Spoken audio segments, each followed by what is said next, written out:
Rock on. Awesome. Hell yeah. So but I figured this will be like a potpourri episode. So oh yeah, this is definitely It smells delicious. I've got a candle going right now. It's winterberry and spruce. Oh, I got cinnamon going out in the other room. I got Festive holiday.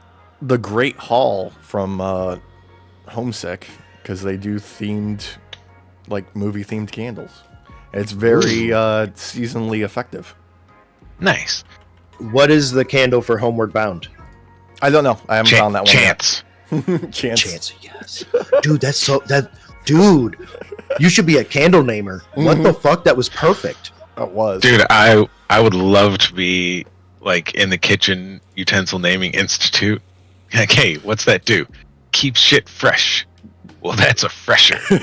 Going on break. What if I need something that both breaks up meat, but also perfectly flips a pancake? How does that work? That's called a spatula. A spatula. Okay, I like it. Yeah. No, he's got the job. He's got the job way better than I could ever come up with immediately, dude. Oh, yeah. I was going to say a wham-bambulator, and that has nothing on smashula. That's so much more fun. Actually the colloquial term for it. Mm-hmm. No, okay. Good to know. See, what region is that from? Denmark. Yeah, understandable. See, if they, it was they are known for their spatulas. They are. They're really big on pancakes there. Look, if it was up to me, like microwaves would be renamed nucleators. I like that. Yeah, actually, mm-hmm. That's a good one. And jet skis would be called motorcycles because that just makes more sense. God damn it, I'm in.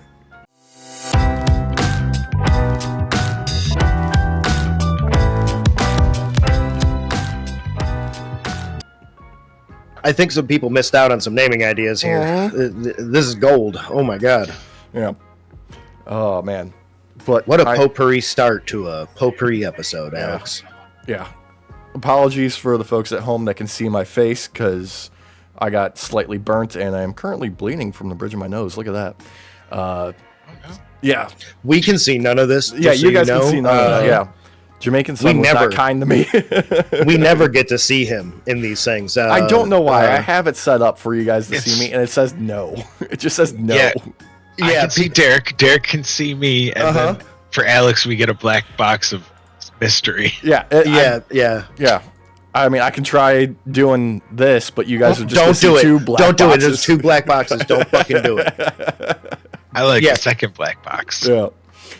Yeah. So apologies to the folks at home. The night shift. I am behind on my wrestling repertoire and reviews.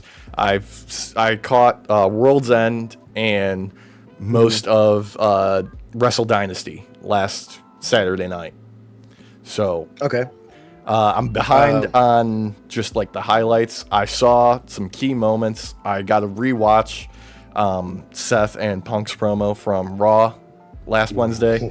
Yeah, that's highlight of the year already. I gotta catch up. I gotta watch Tiffy cash in on Nia because it's about like apparently like all the things happened while I was out of the country. We got Tiffy finally cashing in, Adam Copeland coming back, changing his name to Cope, and we got the return of the wrestling god by God Kenny Omega. Yep. Yeah, there was a lot. Yeah, there was a lot. Just putting it out there. I called Tiffy using the magic briefcase before she used it. I was like, "This girl with the magic briefcase, she's gonna come out and use the magic briefcase." Tim was like, "Nah, they're gonna save that for Raw." I was like, "I think she'll use the magic briefcase." Yeah. Well, okay. So I did watch this match just a moment ago. Actually, I can still hear it. Yeah. Can you actually mute that, please? We don't want that stuff playing in the background. But yeah, it was a good match. I really would like Naomi to win, obviously, but it didn't happen.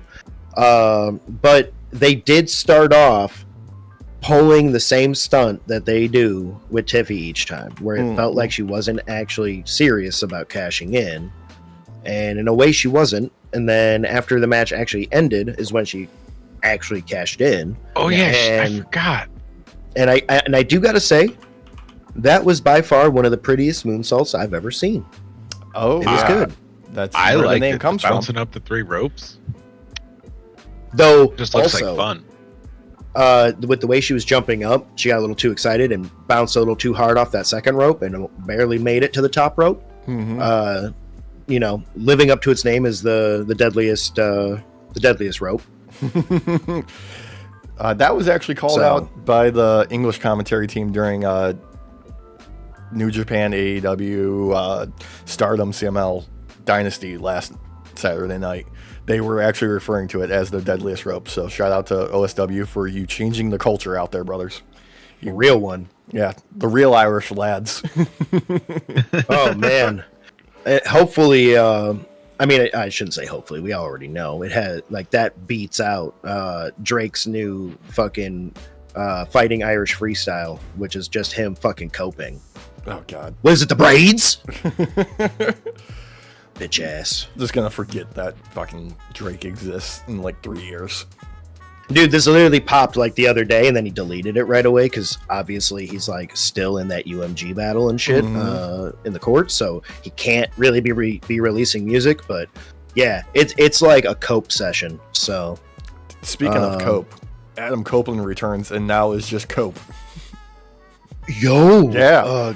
nice. That was beautiful. Holy crap, Dude, wow. dude is in phenomenal shape, and I love how he's not taking himself too seriously. Like, he's even calling out his own shitty mullet. He's like, I got it all figured out except for this hair. I mean, it's a wonderful mullet though. Yeah, it's It okay. is. It's all right.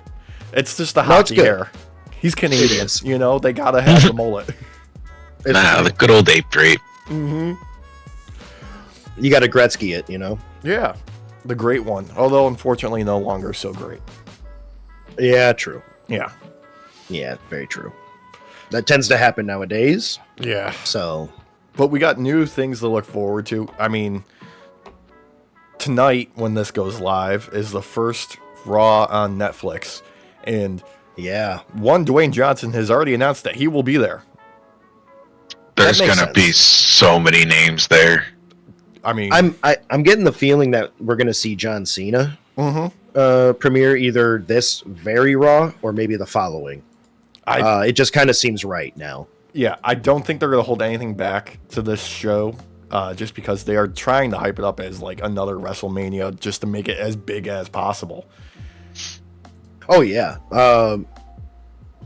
smartly so though, because you need to be able to get a lot of these people that normally watch on TV to switch over, and not everyone's gonna. I kind of want to Obviously. see what the jump in Netflix subscriptions would be for like the past 3 days before it. Like how many people are like, well, time to get Netflix for Raw. I think that might move some numbers. Honestly, I was looking at the ratings for like the final like live Raw on TV, and their viewership was, I think, the record breaking for like the past like 10 years at least. Oh man, it makes sense though that just the promo between Seth and Punk, like, was worth watching just on its own. Like, so I wouldn't doubt people checked in because they knew shit was going to go down. Like, something was going to have to change, or like build up more so that people are more excited to go over. And I mean, that episode didn't really fall short in my opinion. So No, I mean, they've been like, this is what happens when wrestling is hot. Like, everything just works. Like, it doesn't matter what they are attempting. They find a way to just make it feel like, no, this is can't miss. Everything just hits differently when the crowds are hot, when the buildings are full, when people are tuning in. Like, it becomes momentous, and we're at that point where we're going to see this huge shift with the streaming becoming the new main topic of discussion, because like ratings are now going to be, you know, ancient, essentially. It's old history as far as like, okay, how is business doing? Now it's going to have to come down to, okay, how many people are engaged with the brand online? How many tickets are you selling? How much merch are you moving? That's the new story going into this new era. Well, so I have some worry with this still, because we saw what happened when a lot of people tuned into the Tyson fight. Yeah. I worry that we're going to get blackouts in areas. Too many people are trying to stream it in like let's say like a town or a county or what have you here in the States, and it's just going to black out for a lot of people, and they're going to have to go back and watch it after the fact. Yeah. And surprisingly, the first like AEW, what they call it, the mother of all simulcasts for Dynamite past Wednesday, they were like, I saw zero complaints online as far as like the quality of the stream itself. Like, people were saying, number one, it looks better than it ever did on any of the other like abilities to watch it before, and there was zero droppage for people. The only complaint I saw was like, okay, when you're watching it on Max, you don't get picture-in-picture anymore. You don't, but I will say the picture quality is much better. Like streaming wise, like I didn't have any complaints myself, and I do got to say Max was promoting AEW pretty hard. It was right at the top of my shit. Yeah, so me too.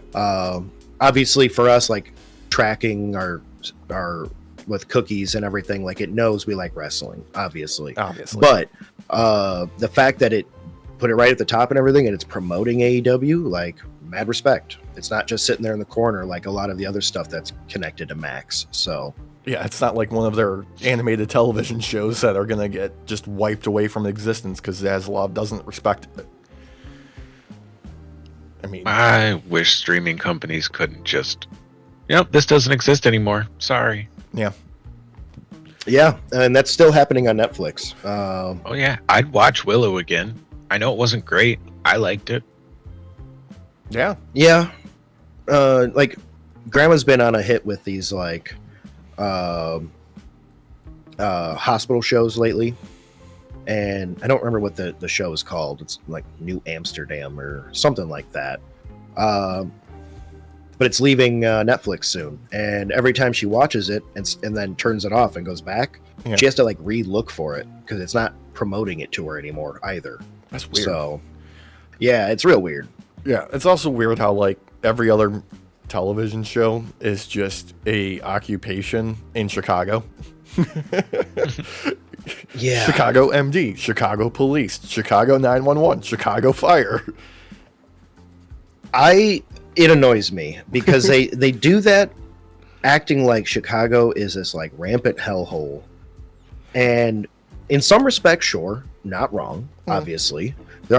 Like Chicago has some issues, but Chicago is not this like Mad Max fucking bullshit that some people think it is. Like, I don't understand where this is still coming from. Like I can't go a block when I'm in Chicago without seeing a cop fucking driving by or some shit.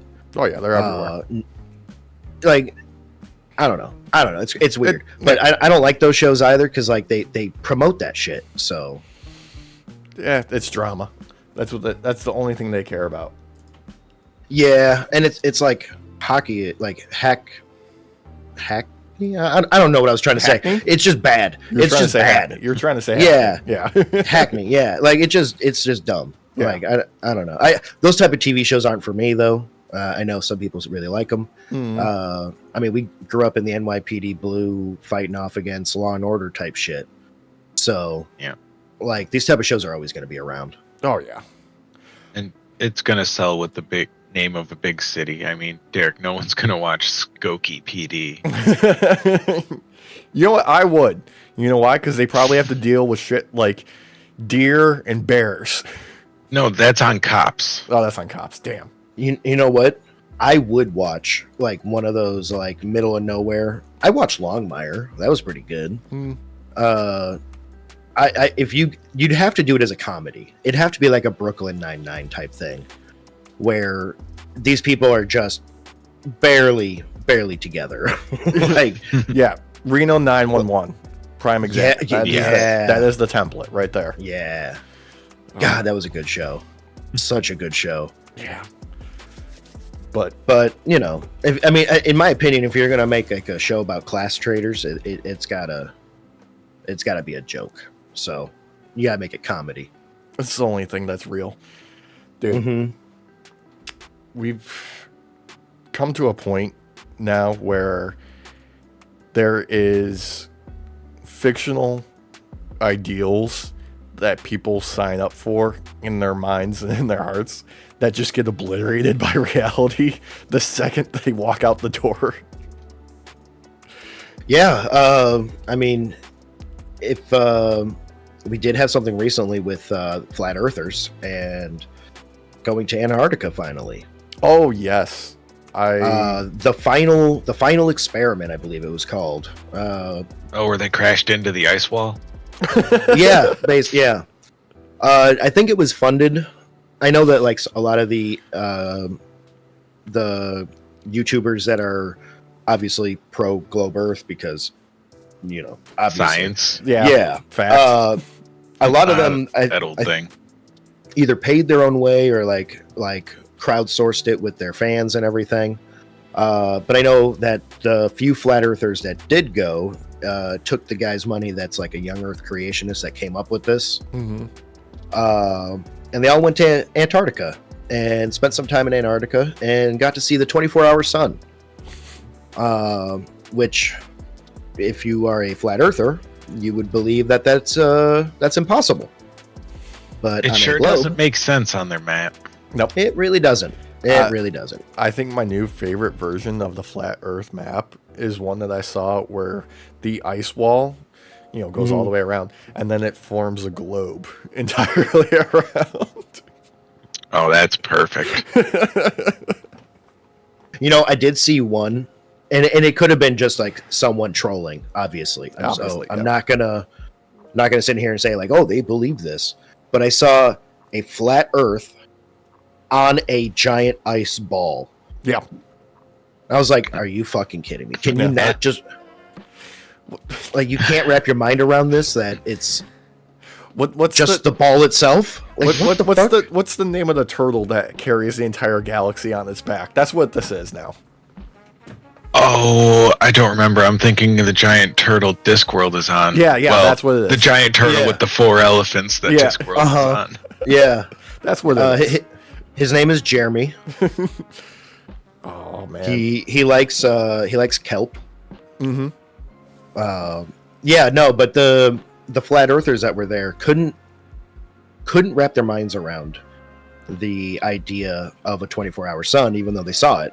And now they're all being called charlatans by the flat earth community, and many who refuse to go are trying to play this off as that it can obviously work on a flat earth, but it can't. So sorry, but it was pretty funny to watch. What is it? Like Baldy Cats, freaking Greater Sapien. They've done some videos on this. McToon was one of the major guys to go for the Globe side. There was quite a few. But did McToon go? Yeah, McToon went. Nice. I haven't looked too much into it. It was pretty funny to watch, and I've been watching the meltdown, and it's been, like all the tears. It's been fun. It's been a lot of fun. But yeah, that's the final experiment. I think my favorite was the experiment in that Flat Earth documentary where they had the laser and they were just like, how far? I don't remember the distance, but they're like, raise your hand up. Yeah. Huh. Just be like, this will show the curve, that there is no curve to the Earth because it'll be a straight line on this laser beam. Nope. Yeah, Jaron went. Yeah. To Antarctica. He was there. He was one of them who took the money from the Young Earth Creationists for the trip, because obviously he was going to take a free trip. Well, yeah. I mean, who want to? That's a once in a lifetime experience to go to Antarctica, and you get to take the money to do it. Why not? I'm still iffy on if I would go. I would go. Do you know how fucking cold it is all the time there? Dude, I would literally have to wear a hat all times because of this. Otherwise, I would get sunburnt from all the refracting light. And all Yeah, the like UV. that fuzzy Soviet Union officer hat. Yeah. My dad has one. So this is this dude. Okay, so my dad thought he would embarrass us, right? Back in the day, we used to have this Cougar, this like shitty car, and like I shouldn't say shitty. It was a great car, but it was just old and had seen its lifetime through. Yeah. You know, and he put on this big giant onesie fucking snow outfit and put that giant fucking hat on and dropped us off at school one day. This is like, I think I was in 6th or 7th grade. But either way, we were being dropped off at junior high. I know that. And he was like, "Have a good one, boys. I love you so very much. Come give me kisses." And it was embarrassing. I'm not going to lie. But fucking love that hat. Yeah. He still has it. I fucking love it. It's a good look. Dude, when my dad puts it on, it just brings back those hilarious freaking memories. Because sure, at the time, embarrassed. Sure. Yeah. But like now, hilarious to think about. Like great freaking story. Like, I get why you did it. I do it too. Oh, Well yeah. done. Yep. Like in our family, you guys know, like we always screw with each other, like anytime that we can. Even if it's just being like slightly bullyish to each other. Like it's always out of love. It is. But and even when it's out of love, it's still kind of like bullying. Like, it's yeah. just what it is. Yeah, we bully the shit out of each other. Hey man, we had to protect our food, man. We would like use our forks and knives as defense and attack weapons, all right? Like you had to defend that plate. Yeah, you gotta eat like you're in prison. No, it's on this hand. It's gonna be hard to see, but it's right here. Yeah, I can't see anything. Nope, not working. Nope.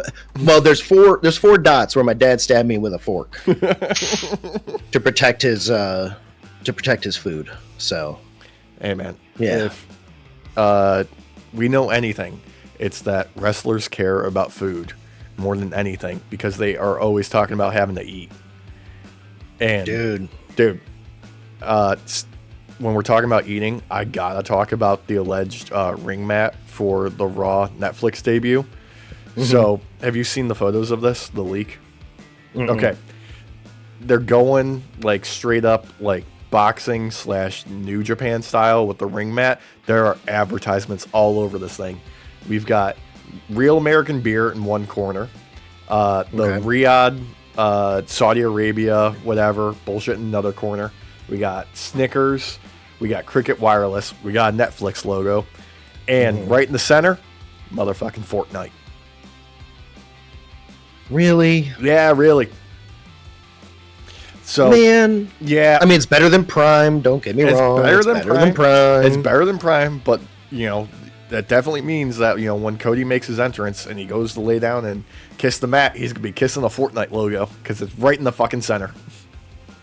Sidebar, real Yeah. quick, boys. How much of how much of Walsh's screen is actually being shown right now? Are you seeing the cat be so Oh, stupid? No, I can't not watch this cat play. It's hilarious. Unfortunately, Derek, you are covering up a good portion of it on that Damn. side, and the rest of it is off screen. All right, so y'all can't see this, but Kitty's playing on the couch behind Walsh and just having a ball. Just Having a ball. The best man. time with absolutely nothing. Oh my gosh, hilarious. Dude. They have so many toys, and going nuts with absolutely nothing. Yeah, that's how you know a cat's happy when they can just have fun with nothing. They just get the zoomies. Speaking of fun with nothing, boys. Yeah, I went to a WWE live show. that is the last opposite Sunday. of nothing. That is Well, awesome. it's awesome. No, it's not on TV. So Yeah. It was great. We went to the Allstate Arena here in Chicago. We did not have to go through hordes of like people fighting each other with guns and crazy shit to get there. It was just an easy half-hour drive. Great show. It was amazing. I got to see Seth Rollins versus Chad Gable. Derek, please use his full Christian name. Oh, I'm sorry, Seth freaking Rollins. There you go. Okay. Thank you. Yeah, My thank bad. you. Appreciate The visionary, the revolutionary, the icon, faced off against measly little Chad Gable. Great match. I think this is so. I'm not going to lie to you. I think a lot of these house shows are really just seeing how the fans engage with some of these matches that they might do in the future, like on TV. These two were great with each other. I don't want to give away who won or who lost. Well, I think that's a matter of public record because they usually update, like somebody updates Cage Match from live shows all the time. Because that's how we know Solo went on that horrendous losing streak between his win over John Cena. That's true. Yeah. That's true. Like the 128 fucking loss streak or whatever. Yeah. Oh my. Yeah. Yeah, no, it was bad, bro. Like every house show he lost. And he still loses at house shows, but now it's more fun when he loses because he like I gotta admit, dude, Solo's one of my favorite wrestlers out there right now. Yeah. When it comes to his like promo work and stuff, the dude has just grown a bunch. He and has. has like really just settled into this character in the way he would want someone to. It's just great for him. I'm happy for him. Yeah, like he found his stride in 2024 and now like he can really cook. Dude, for real. It's great. I got to see Io versus Liv Ooh. again. Oh. But this time in person.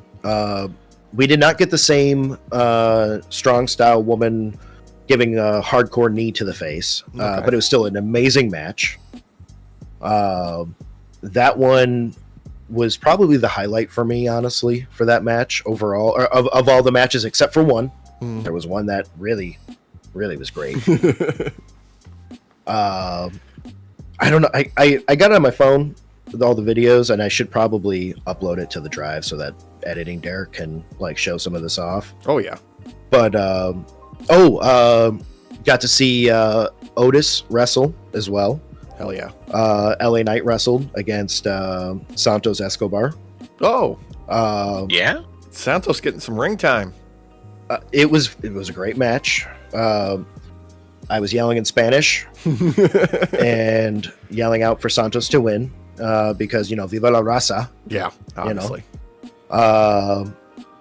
And the guys in front of me were all Hispanic dudes, and we're all yelling in Spanish too. So I got a little carried away.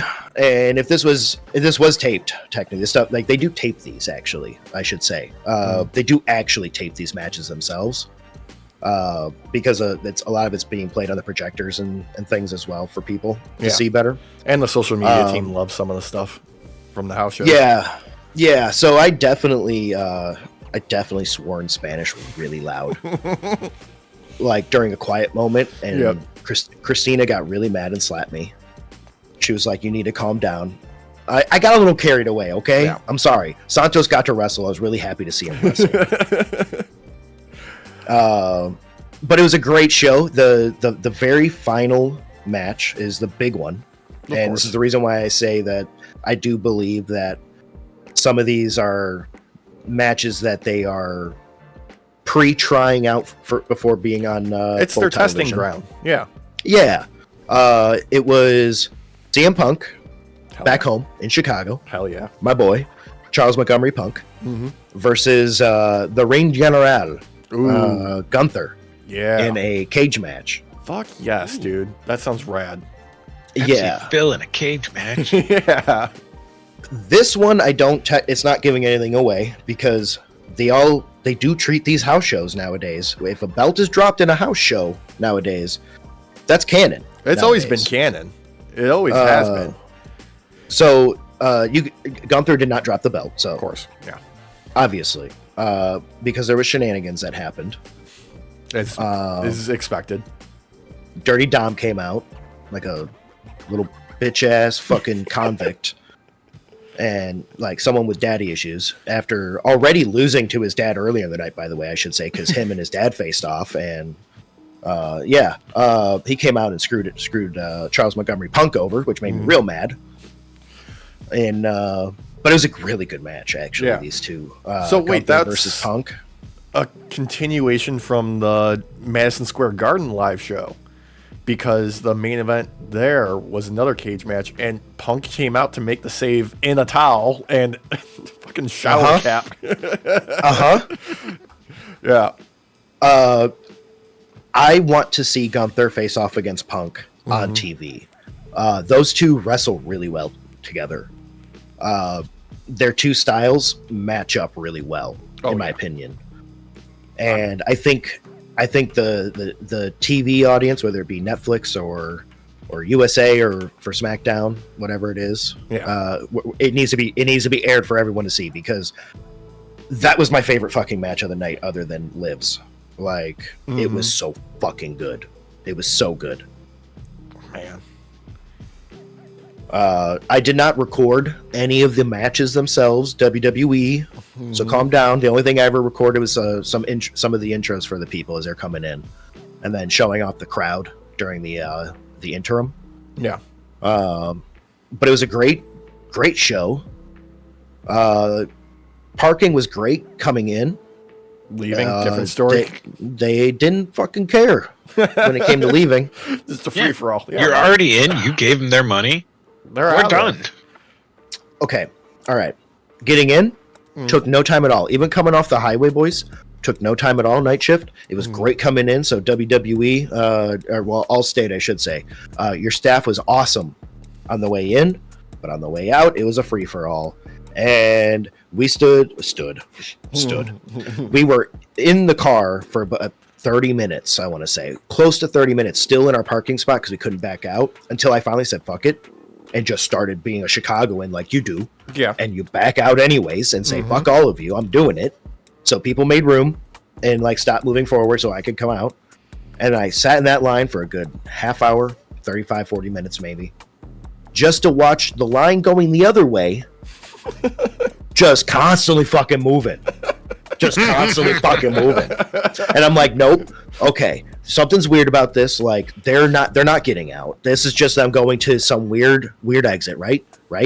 So I stay in line for longer, and we stay in line for longer. Then this guy fucking shows up selling fucking merch. He's not with Allstate. He's not with WWE. He's just got random shit that he bought that he's now selling for like double the price. Oh, Earl Hebner style.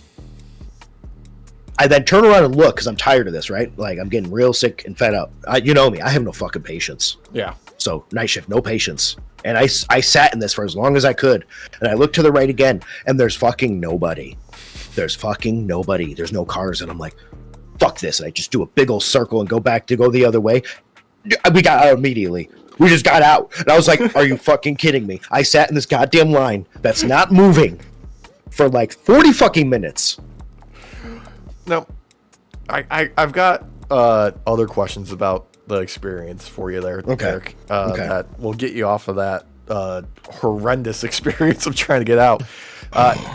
Just logistically, questions. Like, number one, how was the actual like merch set up there? Was it decent? It was okay. It was okay. It's a house show, so you're not going to have all these different stands for the different wrestlers. Technically, a lot of these are private sellers. Like, someone was selling belts, and like one of them was like $700 or $800. Yeah, like no joke. It was a nice looking belt. Like, it looked like it had leather and metal and everything, but it was like, no, thank you. Yeah, not buying that. Shirts were like $70. Damn. On the high end. Okay. Punk's merch was the main thing being sold, because obviously, they sold out of a lot of that. Like, 2 of the merch stores were closed down by the time we got in, and we got in early. So we got in, like, the show started at 7:30. We were there by like 6:40, I think. Okay. We got there a lot quicker than we thought we were going to be. We were expecting to be there by like 7 and then get like a half hour maybe before the start. But we got there a little early, but everything was already sold out for Punk. As expected. A lot of it was like scraps. Yeah. So, but Otis, he threw out a bunch of shirts. Otis faced off against Kofi. Really? And New Day got booed like a motherfucker, just as much as Dom, if not more.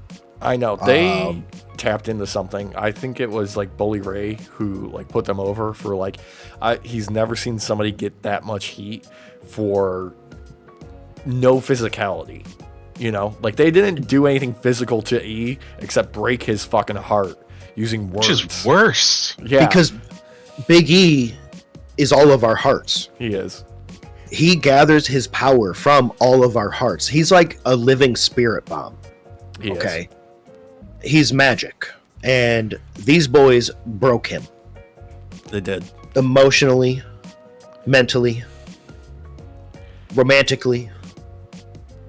No, but when they came out, they tried talking. They couldn't talk. No, of course not. No one would let them. And they gave a kid a present, which was really nice of them.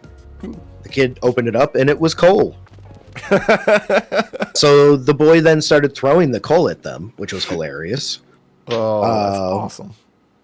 He like looked over, saw the camera, and you could see he had this moment of like, let my intrusive thoughts win, essentially. So he in the first throw, it wasn't it. Okay, like His heart he was wasn't like, in it. Yeah. wasn't in it. But he was testing the waters. That's all it was. Yeah. At first, I was like, "Oh, this kid's like, what is he doing? Like, you're failing. You're up on the big screen, bro. Do something, right?" And it's a limp little throw. It bounces up to their feet, and Kofi kind of was like, ugh. And that next one though, he got Xavier right in the fucking knee, bro. Fucking, this kid must be playing baseball because he was just like, whatcha? And it was like a little submarine throw, dude. It was great. It got him right in the knee, and like everyone's cheering him on and everything. And I think Otis gave him a shirt when Otis came out. Yeah. But Otis faced off against Kofi, and on his way out, he threw a bunch of shirts out. This man was throwing shirts, okay? Remember how I said Braun Strowman was throwing shirts, and he's like, they're all unraveled already, but he's still throwing them like 30 feet because he's just a monster? Otis was doing the same thing. Damn He's straight. throwing shirts out, and they're just fucking flying, even though they're unraveled. Like, it was crazy. But their match was great. I do like seeing them wrestle against each other. Otis got a busted lip, or at least his gums got cut or something because he was bleeding from like the mouth area. And yeah, it was a great time. It was really fun. This would have been great as like a regular SmackDown or Raw. Like, honestly, That's the point of the house shows. They're just there for fun. Now, I did have a follow up. How was the ticket price? We got a deal. So we were not in the very front, like close to the ring. We were just in the stands. We were like fourth row from the railing, and like in the middle of the row, but like perfect viewpoint. We were basically on one of the corners of the ring, essentially like coming out, like where we're viewing from. And I want to say it was like $60 a ticket at that time. That's decent. That's real fucking Yeah, that's decent. reasonable these days. Yeah. We got them closer to the event, so we maybe could have saved more. But none of us were feeling good, like prior to this. So like it was like a crapshoot on whether or not we were going. She felt better before I did. I still didn't feel 100% that day, but then I was like, you know what, fuck it, we're going. We're doing it. Yeah, dude. The night before, and I was like, fuck it. Like either way, we're going. You just got the fighting spirit in you. Yeah. All the caffeine, only need a few hours. Let's do it. So we left the house about 5:30, I want to say. Got up there about 6:30, 6:40. Maybe 10 minutes of waiting in line to park. Not bad. It moved. Like, it moved. Yeah. Got in real quick, and like the show started off real fast once they got going. And there wasn't a lot of lag time in between the matches. There was only one intermission, which was like a half hour, I think, or 20 minutes or something. It wasn't long. Yeah. And yeah, they closed out the show with Punk's match, obviously. And it was, so like Dom came out, there was some, and then like LA Knight came out, Otis came out, and someone else came out to help Punk. Damien? I don't remember. No, Damien wasn't there. Roman. No. They're best friends. They are. So we thought that Rhea was going to be there because when we were pulling in, the promotional ad playing on the big screen outside of Allstate Arena had a ton of wrestlers, but like at the front was Gunther and Rhea and stuff. So we were like, oh, maybe the ones up front are the ones we're going to see. Yeah. And maybe 40% right on that, because we got like Gunther and Liv and Punk and New Day. But like a lot of the people, we thought Drew was going to be there because Drew was on that big fucking screen. Mm-hmm. He wasn't there. Sammy was the other one that came out to help. Oh, hell yeah. Help out Punk, because we had Sami Zayn versus Braun Breaker as well. Was it one of the other matches? That was one of the mid-card matches for the belt. Mm-hmm. For the belt. The belt was on the line. Best of 2. Oh. Whoever got to 2 first. Okay. Technically. Okay. Best of 3. Sorry, I said best of 2. Best of 3. Whoever got to 2 first. Every match is best of 2 because it's the first one that counts. It's the first one that counts. Great match. I will say, Braun did not move as fast though as we've seen him move. Yeah. That ring did not at one point move fucking 4 inches to the side like we've seen him do. But at the same time, Sammy didn't really give him a chance. Okay. This match was great. It was a lot of back and forth. Obviously, no spoilers here. Obviously, Braun's still the champion, so doesn't give anything away. But it was an awesome match, and I really liked how this kind of style was them just constantly back and forth. There was real little lag time, but it had that time to breathe still. Unlike the previous time we saw them on TV facing off, where it was too quick. Yeah. Okay. This would have been if this match was on TV, that would have been nearly a 5-star match that we all would have watched on TV. This version of it. I mean, if we're talking stars, I gotta do a little bit of talking about New Japan and Wrestle Dynasty, because unfortunately, a lot of people were down on Wrestle Kingdom, and then they followed up next day with Wrestle Dynasty, and Wrestle Kingdom sold more tickets.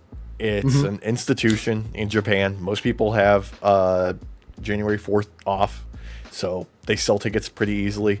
Still, like, lower numbers than it's been like pre-pandemic. New Japan still recovering, still in a rebuilding stage, you would say. But Wrestle Dynasty just did something to me. It was a signifier, so to speak, of New Japan is on its way back. Okay. Like, there was between this and Wrestle Kingdom, like, there's indicators there. Like, Tanahashi is on his last run. That's started. Oh, that I remember here. Yeah. Oh my God. Okay. Yeah, this is I didn't year. get to watch this, so yeah. This is the year, and I'm throwing this out there now for any of the folks stateside that want to see Tanahashi live before he retires. He's already announced he's going to be at Windy City Riot April 11th. That's going to be his last time in the States performing. So if you want to see him perform live, you got to do it then. When? April 11th. Okay. All right. So, quick tangent. Yeah. WWE, there is an April show. I need media credentials. Okay. I can email you whatever the guy's name is. I don't know. If you watch this, I need media credentials. Email us at thenightoffpod@gmail.com. Yes. Same thing goes for this Windy City. AEW. New Japan. New Japan. Sorry. New Japan. Everybody. Yeah. Everybody. Media credentials. I will be there. Dude, I am stoked for that because during Wrestle Dynasty, like a last minute match got put together with Shibata versus Tanahashi, because Shibata came out to make the save during Wrestle Kingdom, and he said, if you're not too tired, I'd like to have another match. And Tanahashi said, I never get tired. Dude. So this was Shibata's like first time back in the Tokyo Dome in like a decade. And they just did an exhibition match. They set up ground rules because, like, of all the shenanigans that Shibata had with New Japan, with him being not medically cleared and him shooting last time he was out there with them, it was a 5-minute exhibition match. grapples only. Those were the rules. That did not last. That did not course. last at all. Of course. Tanahashi and Shibata just chopped the shit out of each other for like 5 minutes. And Tanahashi hit him with a fucking headbutt just to be like, oh no, we're still in this together. But God, it was when Shibata's music hit, it was a different experience. Like, I bet. That dude's just built different. And it was so wonderful to see those two friends, rivals, like contemporaries, just being like, if this is your last run, I'm going to give you all the respect in the world, even if we're only getting 5 minutes, because it's worth it to me. Oh, yeah. Yeah. Yeah. Just like old men should always fucking wrestle, in my opinion, because they just don't give a fuck anymore. I mean, look at the Nature Boy. Mm-hmm. Like, honestly, thrown out some of the worst fucking grundle shots that I've seen in a long time out of him. Yeah. And I don't fucking care, and I know he doesn't care. I just want to see him do it. So, yeah, but like, so yeah, I agree. These old heads, dude, they need to come out and wrestle all the time. Yeah, they do, dude. Like, fucking give me Tanahashi versus Minoru Suzuki sometime in the near future too on this run. Murder Grandpa for just obliterate each other. I would love it. Just roast beef for chess. Just fucking slaps, and you're just seeing the ripple effect, dude. Yeah. But before I get to like the absolute highlight of the show, a couple things that people can't miss. Mina Shirakawa versus Mercedes Moné for, belt for belt. Mercedes finally clicked after that Statlander match and just like ready for the run of a lifetime. She's going to be just tearing it up as long as she keeps this up. It's so damn good to see. Like, it's finally like whatever she was going through, whatever ring rust, whatever coming off the injury, it's gone. It's just 100% full, all gas, no brakes with her from now on, and I'm here for it. We don't say that YouTube channel's name. No. I'm invoking the name in the aspect of we're taking it back. Because that dude fucked up. He fumbled the bag. We're taking it from him. Yeah, we're taking it back. Yeah. It's 2025. We're taking it back. Yeah. The year of everything. Mm-hmm. I don't know. The year of colonization. I don't know. Colonization. Of class consciousness. Yeah, of taking the classes back. Of securing the means of production. That's what it is. Yo, my boy. He's out here like listening to someone say, "Oh, have their cake and eat it too," and he's like, "Guillotine? Guillotine? Would you like a side of guillotine with that cake?" Guillotine cake. Yeah. Sounds good. Tasty. Yeah, another one can't miss. David Finlay, Brody King. Brody King needs a monster run in Japan ASAP. He just let that dude run wild. He's gonna make money for him. Then, okay, Konosuke Takeshita, Tomohiro Ishii was a goddamn war. Dude, one of the easiest highlights, like opening up the year off strong. Just hell yeah. Yeah. Takeshita won the the never open weight title at Wrestle Kingdom, defending it the next night against Ishii. The running elbow that was the finish on this was a work of art. Like 10 out of 10, no notes. No notes. Hell yeah. Then there was also the vacant IWGP tag titles. It was United Empire, Jeff Cobb, Great-O-Khan versus LIJ, Naito, and Hiroshi, and the Young Bucks.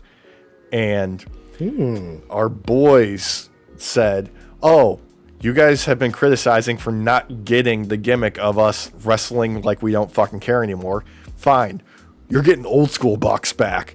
And just went a mile a minute in this fucking thing and took the titles. They showed up and were like, we're going to remind everybody why we're the greatest tag team in the fucking world in this moment. And you are going to shut your fucking mouths. Well, and this is something we had brought up a while back on the pod before, was that we need like old school Bucks back. Yeah. And after they dropped the titles back then, it was a perfect moment to let everything simmer down and then come back, you know? Yeah. And hell yeah, all for it. Yeah, they surprisingly win, so I'm assuming this is going to feed into what they do next with doing a run in Japan for a little bit and then come back to AEW, or just bring them back to AEW. It seemed like this sort of like collaborative show was setting up an invasion angle for New Japan and AEW, probably leading into Forbidden Door. So I think that's kind of like, this was a lot of set dressing for the night. There was a lot of set dressing. Which I'm okay with. Yeah.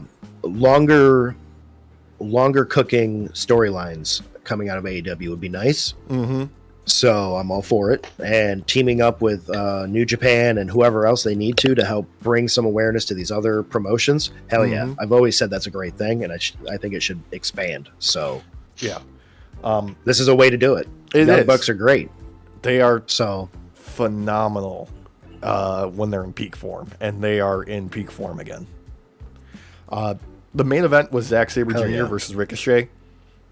Just a blast. Zack Sabre Jr., wrestling him is like wrestling a fucking octopus. For everything that Ricochet had, Zack Sabre Jr. was reversing it into a fucking submission or a counter or something. The dude is unreal with his ability on a technical level. You just can't beat him with that kind of shit. It's just, he's insane. I love the dude to death. He's like the perfect level of cocky for what he can do. Well, and with Ricochet's new gimmick, you want him to lose even more. So I know, and he's doing he's such good a at job it, and I hate it. Dude, he's so good. Yeah. Like that on Dynamite when he attacked Swerve with the scissors and he kept the glasses on and he's got the blood on him. Ooh. Yeah. I don't like who it's based off of. No. But it's fucking working. It's such a hyper exaggerated version of this type of guy that not really. It's actually pretty accurate. No, it is. I was trying to give some credence to him because of his acting with this, but it feels too natural, so it has me worried. It's one of those like, this is the real me coming out a little bit and hyper exaggerate myself. Yeah, it's a little bit of that, just because in real life, Ricochet is very apparently just a massive fucking dork. And it kind of makes me endeared to him a little bit more. But the fact that he's playing this up as this character makes him all the more hateable. I kind of love it. You know what? He needed to have something work for him, and nothing was working that well in WWE. No. You could argue very well that his start in AEW has been rocky. Yeah, like in the ring, phenomenal. Out of the ring, it was a guessing game. He was trying things out and wasn't working. Try something different, wasn't working. He's finally found something that I think works for him. Very well. Yeah. The Tato Shay, as I've called him. Tato Shay. I like that. Yeah. Somebody put that on a sign. Dude. Oh, you know what? You AEW. You like media credentials the next time you have a Chicago show, and give me some media credentials to show up to the show, and I will meet Tato Shay. Yeah, and I will interview him. Dude, he'd be a blast. I feel like. Dude, I tried like with Punk, like to see like when we were leaving if I could like catch a glimpse, and then like I was just gonna storm over there and be like, "Let me interview you one day." Oh, we got sick, so I wasn't gonna. Dude. Yeah. I represented, by the way. I wore my night off hoodie. I'm not wearing it now, but I wore my night off hoodie. Yeah. And I represented. Hell yeah. Night shift, show up and show out. Yeah. I looked. I didn't see any night shift signs. But that was a house show, so. It's okay. It's passable. Be hard to get that out there. Gotta start somewhere. Yeah. Yeah. It's a movement. Now, the main thing that we gotta talk about from Dynasty is the return of the the vengeful wrestling god of fucking the best bout machine, Kenny goddamn Omega, coming out to entrance music composed by the composer of Final Fantasy 14 and 16.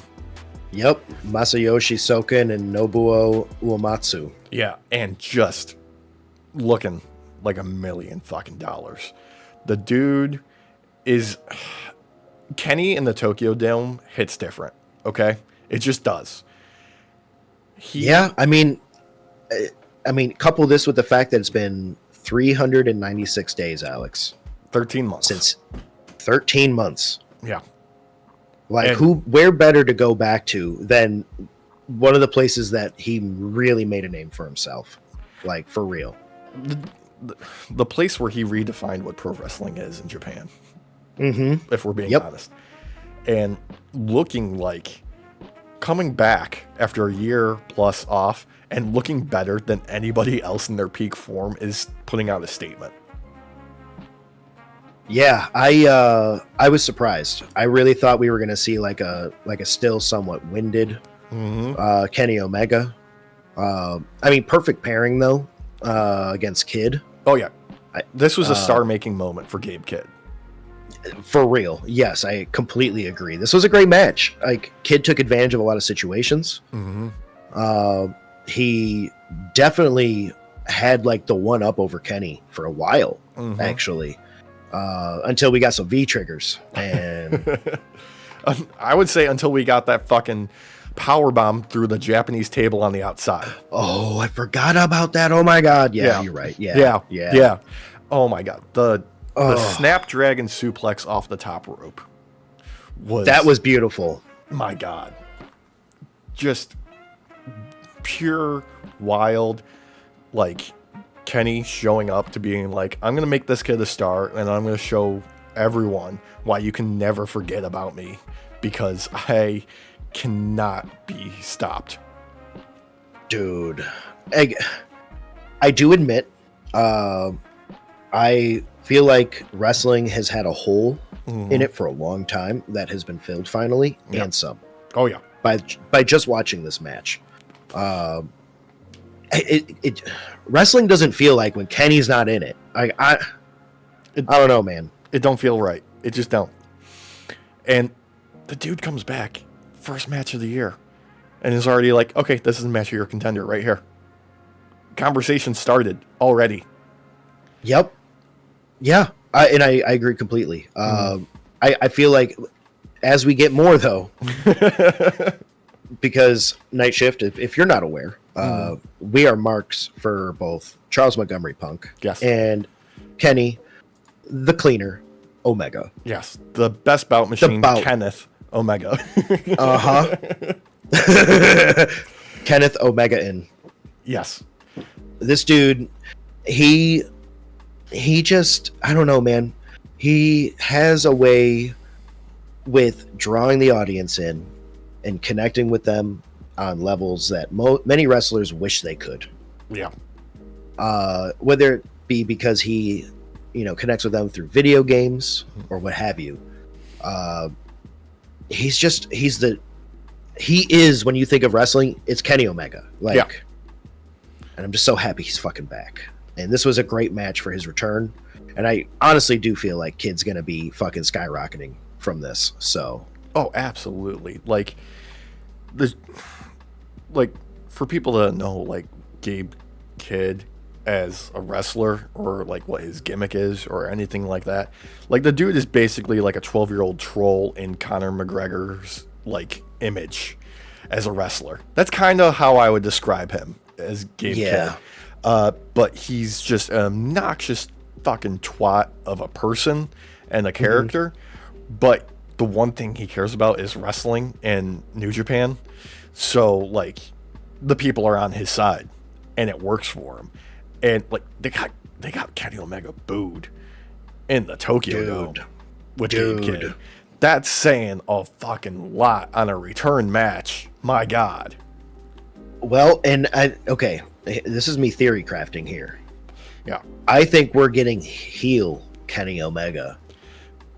Yeah, the full return. For when we get him back in AEW and everything, we're getting a heel version of Kenny Omega. Like, okay, here's what I am putting out there is this run is now the vengeful god of wrestling, Kenny Omega. Like, he has been gone, he doesn't like what he's seen, and now he's coming for his 10 pounds of flesh. Motherfucker came out like Yu-Gi-Oh after he transforms into Yu-Gi-Oh. The dude came out like an Egyptian god. Yeah.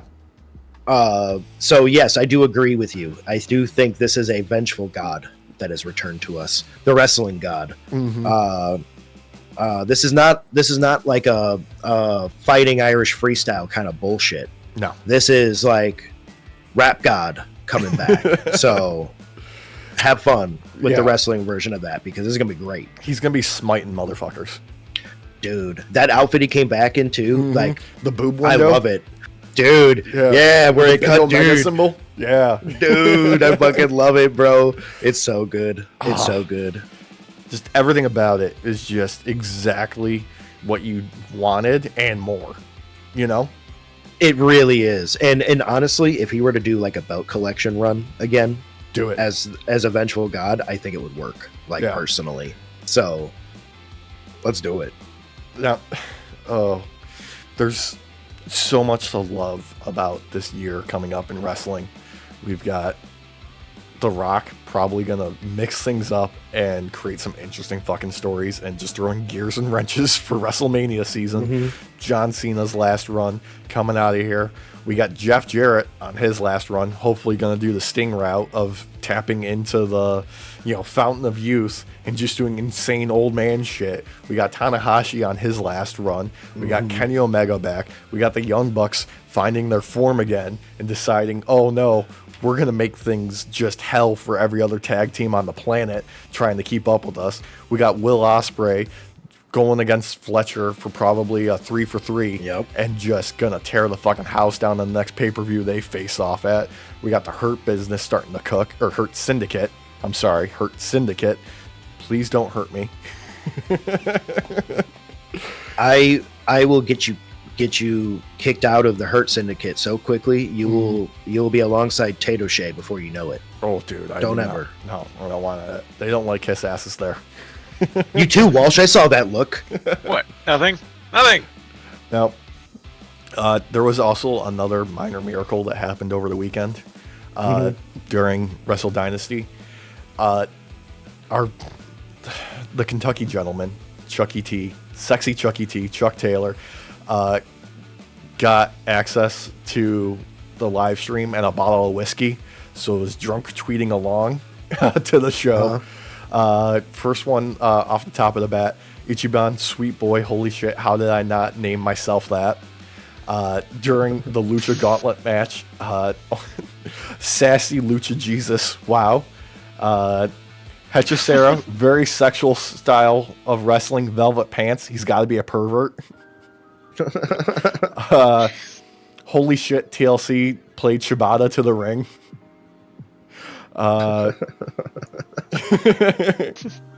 looking at these now. Oh my god. Glad to see the New Japan cameramen are still world-class perverts. Jesus. Gotta get a dragon belly tattoo like Brody. Did they recast Shota? This guy's like 200 pounds heavier than the dude I knew. Yeah. Oh my god. Where's all the hot guys on this show? Oh shit, Takeshita is here. Never mind. Never mind. Nobody kicks out of the Falcon Arrow. Holy shit. Where is it? Ha ha ha, fucking Rocky. I know your password to everything now. I'm gonna hack you. I'd look cool with Great O'Con hair. Great O'Con hair. I was just gonna. Jungle B really has lovely hair. Yeah, bro. Can you believe me and Zack Sabre have never kissed? Kevin Ortega, my former tag partner. Mm-hmm. Yeah. Oh god, the Kentucky gentleman with whiskey watching wrestling is one of my favorite things in the world. It's been too long since he drunk tweeted a show. Oh my god, that's hilarious. I do got to say though, someone has set some records here every day now. Yeah. We have a 2-year champ as the women's U.S. champion, Chelsea Green. Yeah, officially 2 years. Officially 2 years. Mm-hmm. She has gone from our women's U.S. champion 2024 and now our women's U.S. champion 2025 guys. Yeah. So 5 guys. That was weird. That worked out really well though, huh? Yeah. But it's been great. She's a trendsetter. Every time you all stand up and are forced to do the Pledge of Allegiance, make sure you add Chelsea Green. Because pretty soon, if you don't say the Pledge of Allegiance, they're gonna be sent away to places. So Yeah. Pledge allegiance to the red, white, and green. Exactly. In the Women's U.S. Championship, we trust. Yes. And on an important note, take after Drew McIntyre and hug your homies goodnight. Yeah. Hug your homies and kiss their neck tattoo. I love that he posted that photo. Was it just like 12 hours removed from SmackDown? Just like, I just wanted a good look at that tattoo. I confirm it's funnier close up. It's like 3 photos, like where before he hugs him, as he's hugging him, and then a close up of him like looking at the tattoo. Oh man, Drew, like, dude, this year's gonna be Drew's year. I think we're gonna see him take a belt off someone, legitimately. And have no issues with it. So, no, I'm all for strapping up McIntyre again, letting him go on a heel run where he is 100% correct. Team him up with Owens and Seth. Just do it. Dude. Not only that, next time Drew McIntyre tells you to watch your back, literally turn around. It's just good thinking. Just do it. Did either of you guys see the little social media post from the producer Under the Ring from WWE? No. Yeah. He's just hanging out down there. He's like showing people, like, yeah, this is what happens when you're a producer under the ring at WWE. You got a black screen. And then he calls out for somebody, and then he turns around and fucking KO's there. And he's like, Kevin, what are you doing there? He goes, I'm planning my attack on Cody. What are you doing down here? I better not see this on the internet later. We're going to have a talking to if I do. Why didn't they do that with fucking CM Punk when he screwed over Drew months back? Oh, no. That would have been great. That's because Punk was live putting it on his Instagram stories. He was posting while he was down there. Watching along with the show. God damn, it's so funny. That shit is hilarious. I don't remember. I don't remember the last time I had so much fun with wrestling, other than like with 2024, like with this build up with everything. Like, I'm hoping 2025 just keeps hitting, because we've been on this up ramp still, man, and I'm loving it. So yeah, as long as things keep going the way they're going, like I'm gonna put this out there. I think it's well known, but it doesn't get spoken about enough. The world of wrestling has gotten better since Vince McMahon's exit. It really has. I feel like everyone should have seen that coming. Yeah. Okay. Yes, I think we all kind of did see it coming. But the feeling is still weird to have. Yeah. Like, you're not used to having the Emperor be taken out, and now there's like warring kingdoms again. Like, it's weird, a weird feeling. Yeah, it feels kind of like when the hobbits returned to the Shire after destroying the One Ring, where it's like the world has changed, but not for everybody. But not for everybody. Like movie ending or book ending? Movie ending. Book ending. Okay. Book ending. A little bit different. Yeah, a little book very ending. different. Sauron's fucking the Shire up. Yeah, he's dude. fucking raising that shit to the ground. He's clapping cheeks like crazy. Oh, it's disturbing to think about. Fucking back shots for days. Just fucking unmitigated back shots. Oh god. He basically like Andrew Schultz it, like the Shire was Kendrick Lamar, and he made a joke. Yeah, you don't do that. You don't do that. You don't make raping jokes, and you wonder why you're getting so much heat. Yeah, sorry. I got a lot of ops, man. They're not all Kendrick's ops. They're not all Kendrick's ops, but that one got me. That one got me. I didn't like that one. Okay. So yeah, all right. Look. Oh yeah, and Miz, I haven't forgotten about you, brother. I will wrestle you anytime. anywhere. Dude. Let's do it. I'm just putting it out there, Miz. I did forget about you. You just made me hate myself. Dude. Because that was so much better. Because I did remember The Miz. Yeah. Which means he's been on my mind. Yeah. Dude, he's taking up free real estate in your brain. Oh, I almost forgot. What? Carrion wrestled as well at the live show. Oh, yeah? It was a mixed tag team match against the Wyatt Six. The New Testament versus Wyatt Six. Final I Testament. like it. Or Final Testament. Thank you. Yep. New Testament, Sorry. different story entirely. New Testament is a different thing entirely. Yeah. Final Testament versus Wyatt Six. Mwah. All right. I'm all for it. Mwah. No Miz, so it was like you know what? I'm just gonna say it right now because the Miz wasn't there. 5-star match. Okay. 5-star match. Yeah. He's been missing for a week. He might be dead already. We'll Fine, refer to him as the Mizzing. Don't give him ideas. He's gonna like make himself a ghost and call himself the Mizzing. The missing, no. God damn it. God damn it. Miz, let us do your PR. Yeah, we'll make you so much more likable immediately.